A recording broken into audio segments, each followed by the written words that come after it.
Assalamu alaykum. Kitap o'qish munbiri avlodlar torbetiga xush keldiniz. Mening ismim Nuriya Rahman. Hozir Ahad Turdining Sarson ruh nomli romanini o'qishni boshlaymiz. 2-bob. Xayr xush azizani Qashqar. 1. Atxon safar tayyorligini boshlab Nazarbog'dagi yer zaminini shu yerdagi cho'ng bir zamindor ustun bahoda setib oldi. Yepakchilik do'konimi 1 yillik ijaraga qo'yilib, hamma pul oldin topshirib elindi. Atxon butun bisotidagi barliq tanga va qog'oz pullarni 10 so'mlik, 5 so'mlik Nikolay tillosiga almashtirib bo'ldi. Uyga bola-chaqalarga 2 yil yetgudak turmush maishatlarini g'amlab berdi. Ondan u bu yil shahardan hajga berishga yo'l xati olganlar bilan aloqalashib, hafta 10 kun ichida bir karvon bo'lib safarga otlanishni tushib qo'ydi. Bu kunlarda Xantilla aldirash bo'lib ketdi. Eg'ir oyoq bo'lishiga qaramay, safar tayyorligi bilan hech kunduz paypetak bo'lib yurdi. Birdam safar to'p qichi yoqatdi. Birdam jigdi talqini qo'riydi. Birdam Akbarning kiyim-kechaklarini rastlaydi. Xantilla Akbardan mush ayrilgancha mangu ayrilib ketadigandek, ba'zida uni bag'riga besib, bosh ko'zlarini silab, yum-yum yig'lab ketadi. Bundaq chaqlarda Akbarmo ona bag'rining bundaq illiq, mehrlik ekanligidan huzurlanib, soatlab uning quchog'idan ajramaydi. Bugun bozor kuni edi. Atxon tushga yaqin Akbarni boshlab uydan chiqdi. U Yarvoq darvozasidan o'tib, tuman dariya bo'yidagi uloq bozoriga keldi. Uloq bozori qizib ketgan edi. Chepib yurgan ot eshaklarining tuyuqidan ko'tarilgan to'zimdilar bilan havo monandishib, qaynam tashqinliqqa cho'mgan bozor osmonini bir qavat quyuq chang to'zon qoplagan edi. Odamlarning choch soqollaridan tortib kirpiklarigacha to'pi bosgan edi. Atxon bozorni oralab eshak ko'rdi. U safar uchun nochiroq bir eshak olmoqchi edi. Uning eshaklarga sapselib yurganini ko'rgan bir bedik uning yengidan tortib so'rdi. "Xo'jam, o'zlariga eshak lozimmi?" Bedik o'tir yoshlardagi apanas kelishimlik bir odam edi. "Shundoq, bir eshak olay deb edim", dedi Atxon bedikka. "Bozorda eshak ko'p, o'zlariga qandaqrog'i bo'lsa bo'lar? Taxaymi, hongimi, medimi yoki qichirmi, safarchimi?" "Manga safarchisi lozim", dedi Atxon va ovozini pasaytib davom qildi. "Safarchi bo'lgandimi, xosiyatli uzun safarga yaraydig'ini." "Ha, bildim", dedi betik qo'lini yengil shiltib. "Silining safar qutluq ham mushkul safar ekan. Eshakmi shunga loyiq bo'lmasa bo'lmaydi. Mening maslahatim, sizlar bugun bu bozordan qaytib ketsizlar. Sizlarga Qora shaharning eshigi bo'lmasa bo'lmaydi. Qora shaharning eshigi ham yo'g'on, ham kuchlik. Undaq eshakni qandoq topamiz?" aldirab so'rdi Atxon. 2-3 kun ta'xir qilsizlar", dedi bedik va Atxonni davrab turgan uloq bilan odamlar orasidan chatga elib chiqdi. "Mening bir tonishim Qora shahardan bir to'p eshak haydab kelyapti. Men sizlarga shuningdan birini tanlab beray." "Yaxshi ko'ngillarga rahmat." "Rahmatni hozir emas, keyin safarda aytala." "Men sizlarni na'dan topaman?" "Yana mushu yerda topadilar. Mening bozorimmi, mazorimmi mushu", dedi bedik va ism familiyasini aytib berib xo'shlashdi. Atxon uloq bozoridan chiqib, saroshliq do'koniga keldi.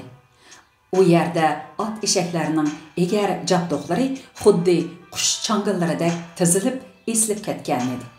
U yerdagi tayyor uççılıqlar Atxanğa yarım edi. O 3 günlük möhlet bilen dokandarga yoğan hem azade gelem uççılıqdan birini buyurutdu. Zakalat üçün adam başlıq kümüş təngidin birini koyup ketdi. Tayyor uççılıqni alsaq buluveretdi o dada, dedi Ekber dadısının alaydan uççılıq buyrutuvatqanlıqıga hayran bolup. Narxımı arzan iken?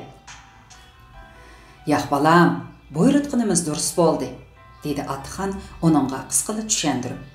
Uççılıq səpər üçün bək muhim, keyin bilip qalısı. Ekber bu geplərinin mənisini düşenmisimi? Hə dep qoyup, yana dadısının arqısıdan paypaslap ketiverdi. Ular əmdi piçaq bazarıga keldi. Nurgun piçaqlarının aldıdan ötüp, neme üçündür közüge ıssıq görüngen natıban biri piçaqның aldığa kelip toxtadı ve Ekberge qarab.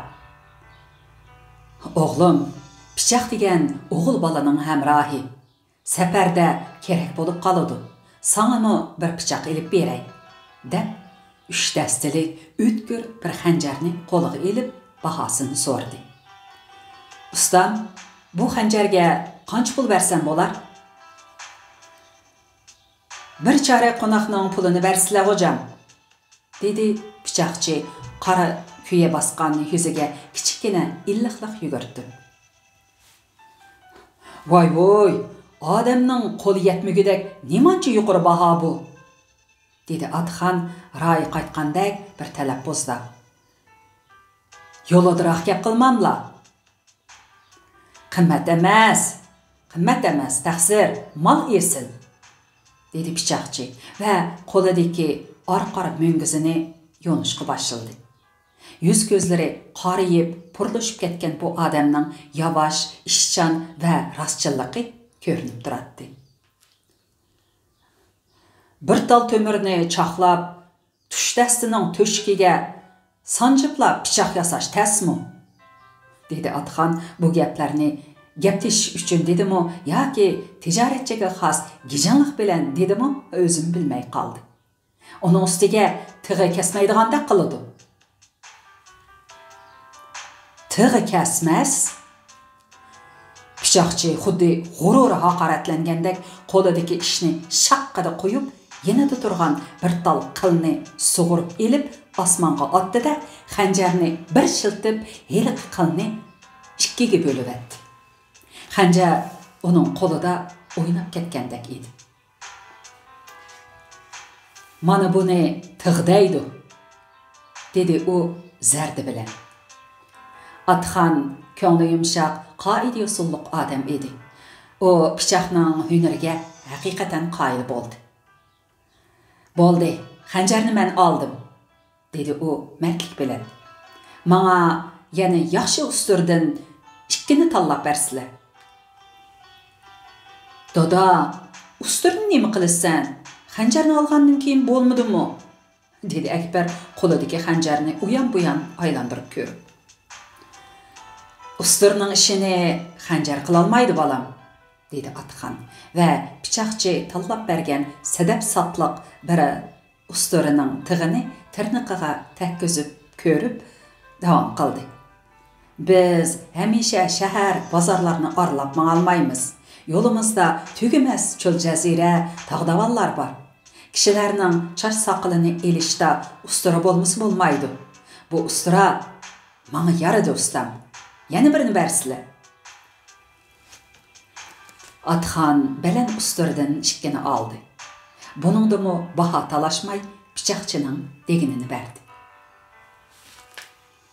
Atabala pichoq bozoridan qaytib bir do'qmishdan qayrilishiga shu yerdagi laypashtaqliq masjidning yanida o'ldirgan qerisal palchi ularni to'g'lab qoldi. Taqsir, kelsizlar, o'zlariga va o'g'illariga bir pal ichib baqay.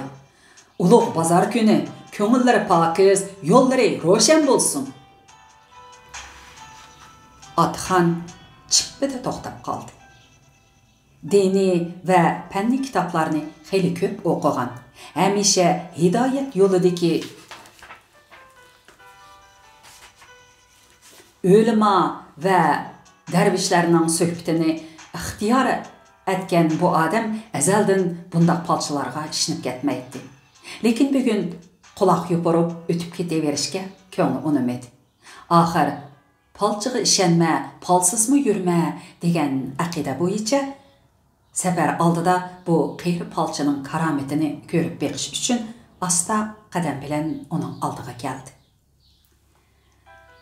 Palçı semiz, bomba sakal, jağar göz, beşida selle, uççusuda çoğ yolluq, nimkeş, baqasan tun, putuda məs kalaş bar.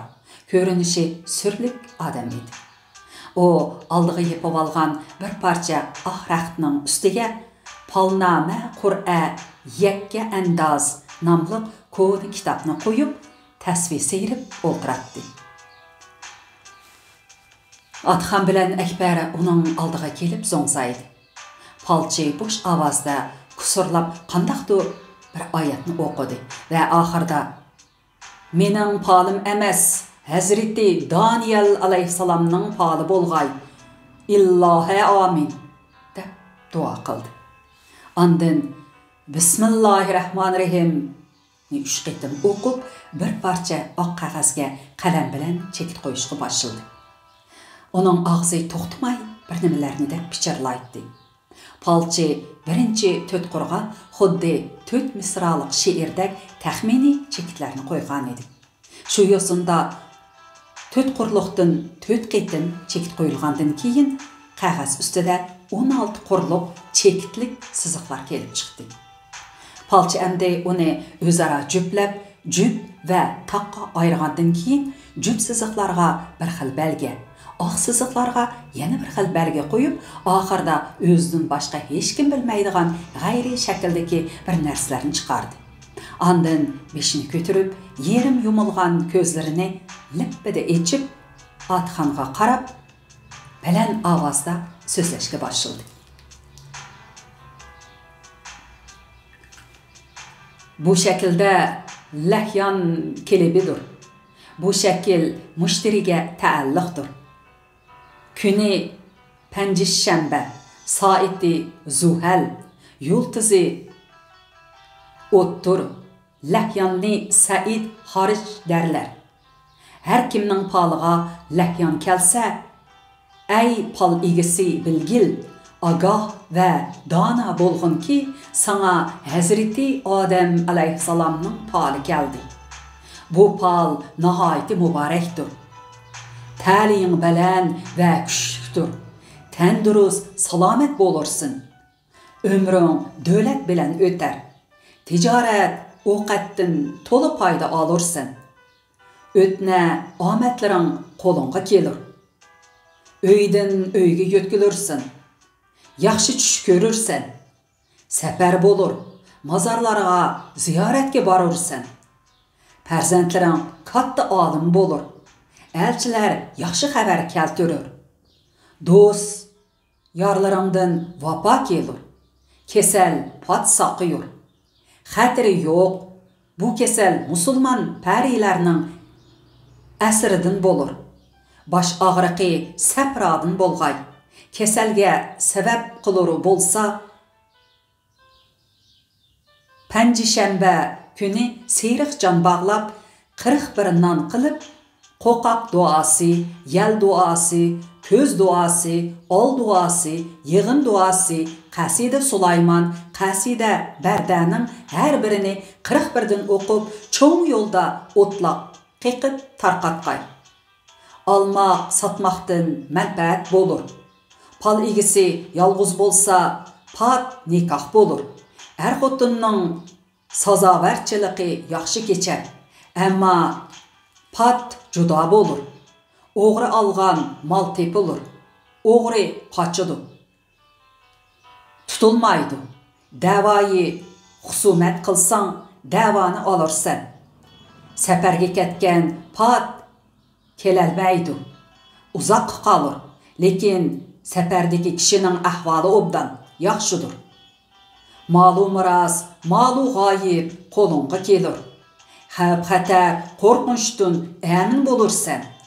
Sana safar bo'lur, safarda jiq foyda ko'rursan. Ilimdan, hunar san'atdan bahr olursan. Padişahlardan in'am olursan. Ümitlerin, murat maqsadlaring uzoqroq hosil bo'lur. Düşman bor, kuchlikdir. Lekin alhol sana zarar yetkazolmas. Band zindonga tushganlar pat xalos bo'lur. Vallahu alham bi savab. Palchi so'zdan to'xtab, cho'nqur bir nafas oldi.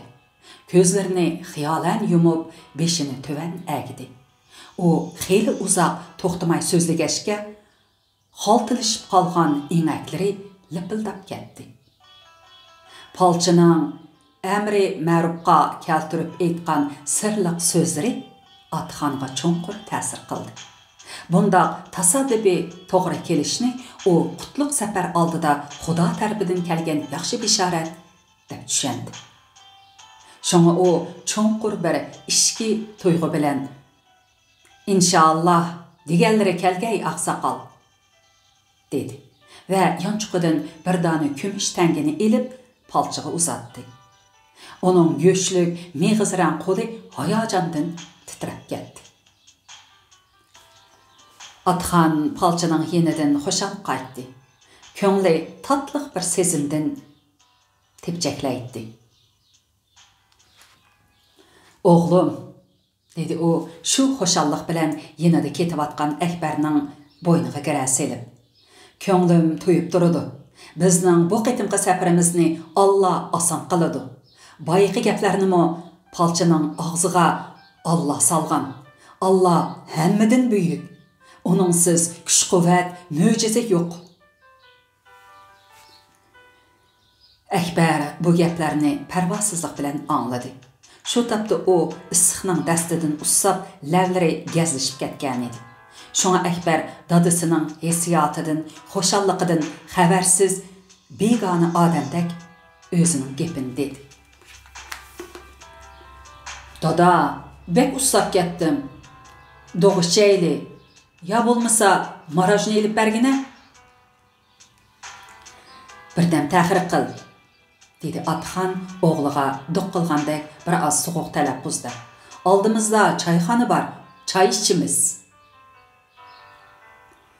Ular qaynoq bozor rastlarini aralab, orada oldiga keldi. Bu yermo odam tinolmag'idek darajada tixma-tixmaq edi. Elib satarlarning varqirash-jarqirashlari, bir-biriga giralishib ketgan xilma-xil bozorlarning shovqin suranlari odamning quloq mengisini yeb, nervisini qaqshatdi. Atxon davrab yurgan kishilar orasidan urilib, so'qilib o'tib, bir tonish tomoqchining do'koniga keldi. Onun bilan qisqili salomlashib, o'zi bilan Akbarga safarlik 2 tomoq buyurdi. Ondan u yerdan tezla ayrilib, cho'ng bir baqqallik do'konining yenidagi choyxonaga kirdi. Choyxonadami odam ko'p edi. Choyxonaning vasi juplik egiz to'risini isqoplab, qor-qo'ridan hosil bo'lgan to'rlar sandalab turadi. Haqlari urkib, loy suvoqlari ko'rinib qolgan tamga hamazakdan aylandirib zadival tartilgan edi. Ocaqda charaslab köyüp atqan o't bilan qazon va chaynaklardan ko'tarilgan issiq hur bu ko'rimsiz choyxonani ba'ayni höpildab turgan hammomdek qizdirib etgan edi. Shu holatda kishilar bosh ko'zlaridan sho'riqrab yiqayotgan tarlarini damma-dam surtib, choy ichgach paranjib o'tiradi. Atxon choyxonaning ichidan o'rin topolmay sirtga chiqdi. Choyxonaning oldidami xaridorlari uchun rastlangan edi.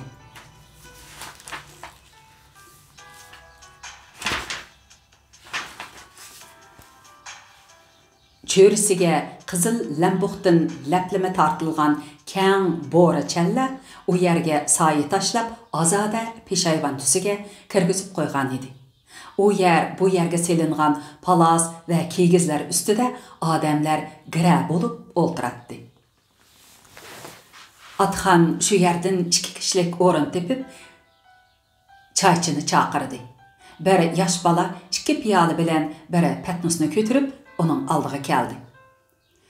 "Mavuni chaynak silib, obdan damlab akilib bergina", dedi Atxon heliqi bolaga baya yo'ldan elib olgan bir parcha nokchi navatni uzatib.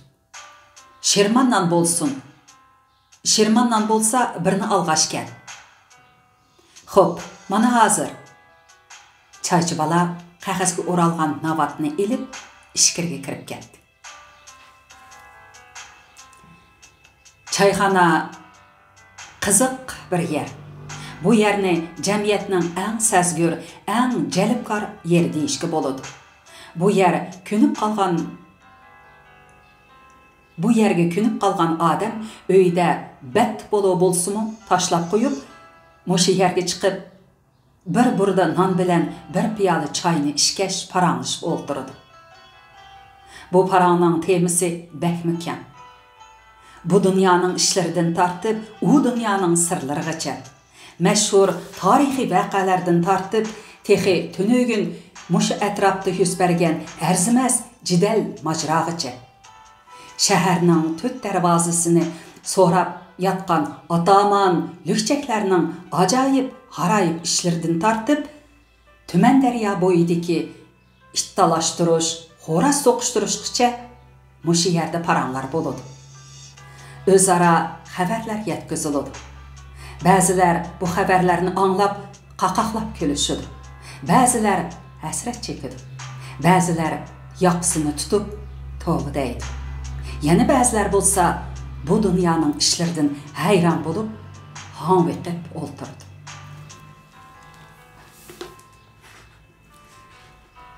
Bugunmi bu choyxona bundoq paranglardan xoli emas edi.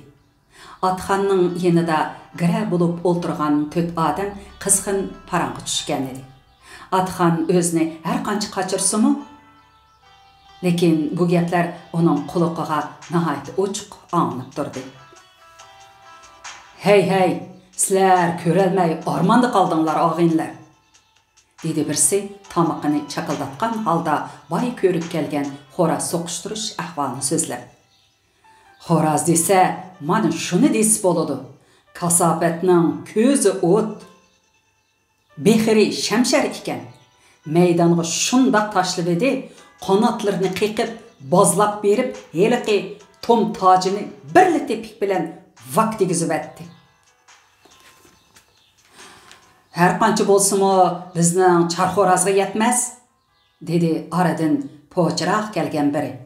"Bizning heliqi bog'ni sizlar bilisizlar. Bomdodda kirib ketgan odam namozshamda aron aylanib chiqa oladi. Mana shundoq olamchi boqqa bizning ashu charxo'raz qaraydi emasmi? Uni bo'shchaqlamanglar. O'tgan yozda 2 o'g'ri tomdan ortilib tushib ekan, charxo'raz bilib kelib, ikkisini 2 tepik bilan tomdan irg'itib etibdi." "Qolsizku", dedi dastlab so'zlagan heliqi odam qiziqib. "Shu xo'roz hozirmi bormi?" "Hey, o'tganda ushshaq bolalar o'g'irlab ketdi degina." Uning javobidan hamrohlari dastlab hayron bo'lib, hanviqib turib qoldi. Keyin ular birdinla gapning tagiga yetib, paraqqida kulishib ketdi. Atxonmi bu po'chining chandurmay, nihoyatda sipoylik bilan ma'nilik po atqanligidan hozirlanib, meyiqida kulib qo'ydi. Endi bularning xo'roz to'g'risidagi paranglarni Atxonning orqa tarafida o'ltirgan bir necha uzun quloqlarning darvishlarcha so'kpiti besib ketdi. Bu gaplarni ixtiyorsiz holda Atxonning quloqiga qo'yilib turdi. "Sizlar angladingmi, adash? Heliqi Mahmud Kanayning deyishicha, bir necha kunning oldida Shanjang yomulida haramga bordiganlarga chek tashlabdi. Ba'zilarga chiqibdi, ba'zilarga chiqmabdi. Chiqqanlari xo'shallikdan kulishibdi, chiqmaganlari xafalıqdan yig'ilishibdi. Men deyman, bu dunyoning ishlari nima degan qiziq. Ba'zilar puli yo'q, jinini baqalmay yig'layotgan. Ba'zilar bo'lsa pullarining ko'pligidan xajlaydigan yer topolmay yig'layotgan. Hey adash, 4 girdab, 8 qirg'oqning hammasida Allah yaratgan heliqi qara qozonning quliqi to'tdi. Padişahdan tartib gadaygacha hammasining o'z dardi bor. Bu dunyoda ajoyib zotlar o'tib ekan. Ular kashiy arvohlardan xabardorlar ekan. Bu dunyoning ishlari oxiratda bo'lmaydi. Oxiratning ishlari bu dunyoda ko'rinmaydi. Lekin bundaq kishilar oxiratdagi ishlarni ko'rdi ekan. İnsanda 2 ko'z bor deydi. Biri zotin ko'z, yana biri botin ko'zmish. Botin ko'zni dil ko'zi deydi ekan. Bundaq kishilar Xudoga bog'lanib, Xudo yo'lida zikr qilib, dil ko'zi bilan oxiratdagi ishlarni ko'rdi ekan. Sultani Abbaq hojamning muridi divona Mashrab Xudoga nola qilib, nima uchun birni shoh, birni gadoh, birni o'ng, birni sarang, birni boy, birni gadoy yaratding deb botin ko'zi bilan u dunyoga qarabdi.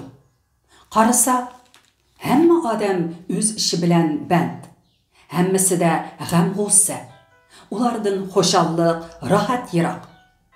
Shu chaqda Mashrab uyg'onib qarsa, o'zi yo'ruq olamda turgan. Shu chaqda u Baqsam bu jahonda hammaga dardu alam bor. Har kishining ko'nglida bir zarracha g'am bor degan she'rni o'qibdi va Xudodan kishilardagi bu g'am g'ussalarni ko'tarib atgan deb nola qildi. Bu chaqda Alloh taoladan vahiy kelib, men xalq etgan bu kishilar ashu g'am g'ussalari bilan meni topidi, meni yot etidi debdi. Şoňa kitapda cennet haq, dozaq haq, mizan haq, tarazu haq, hesapka haq, sırat, yani kövrük haq deyilgen. Mundaq desler, Adam balısının beşiğe kelgen dert elemler elmisaqda Allah tarafidan peşaniga putilgan ekanda. Al-haq şundaq. Әмді атханның xiyalini bu paranlar emas, belki çayxananın içidin çıqıb atqan dutlarının yıqınlıq avazı tartib ketdi. Kimdir birsi dutlarını boş, lekin moңluq tıranıştıb, larzan avazda naqşı oqib atadi.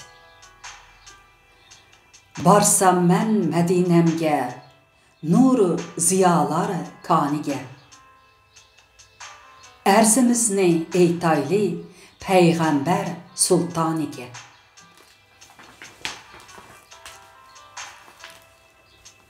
Bolsa qanatim, yetsem haremge, derdimni eytay ziba senemge.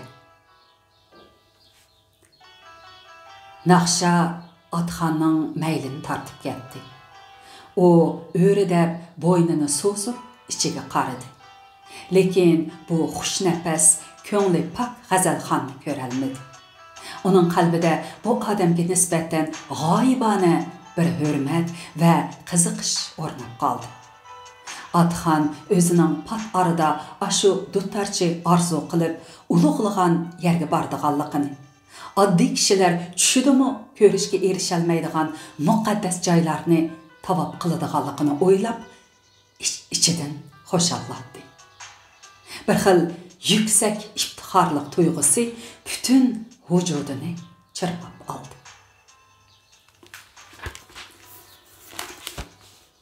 Maqul, bugün mush yergacha o'qiyli, kelar qitim davomlashtiramiz. Aman bo'lib. Xayr xo'sh.